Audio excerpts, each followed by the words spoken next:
মুখ্যমন্ত্ৰীয়েতো ৰাইজৰ ধনৰ যিটো মানে অবাধ যিটো ভাৱে বিভিন্ন ঠাইত খৰচ কৰিছে বা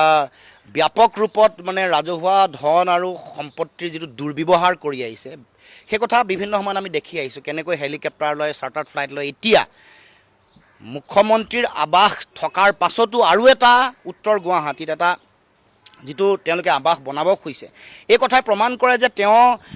এমূৰৰ পৰা যেনেকৈ হাইকোৰ্ট লৈ যাব খুজিছে উত্তৰ গুৱাহাটীলৈ তাৰ মানে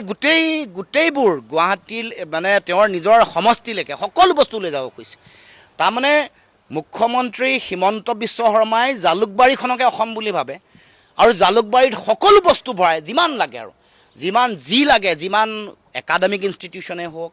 চিকিৎসা মহাবিদ্যালয় হওক বা যি লাগে সব নিজৰ সমষ্টিলৈ লৈ যাবৰ কাৰণে চিন্তা চৰ্চা কৰিছে মই এটা কথা ভাবোঁ যে তেওঁ এইটোৰ যোগেদি ভৱিষ্যতৰ দিনসমূহত ৰাজধানী দিছপুৰৰ পৰা উত্তৰ গুৱাহাটীলৈ লৈ যাবৰ কাৰণেও কিন্তু কুটকৌশল কৰিব এয়া আৰম্ভণি কোৰ্ট নিব বিচাৰিছে আৰু তাৰ লগত তেওঁলোকৰ তেওঁলোকৰ মাটিৰ সম্পৰ্কত থকা বুলি কৈ এনেকুৱা ধৰণৰ সম্পৰ্কত থকাৰো পূৰ্ণ সম্ভাৱনা আছে এইবোৰ যে কোৰ্ট নিব খুজিছে এই যে মুখ্যমন্ত্ৰীৰ আৱাস নিব কাইলৈ পৰহিলৈ ইয়াৰ ৰাজধানীখন লৈ যাব ইয়াৰ লগত মাটিৰ এটা গোপন সম্পৰ্কত থকাৰো পূৰ্ণ সম্ভাৱনা আছে বুলি আমি সন্দেহ প্ৰকাশ কৰিছোঁ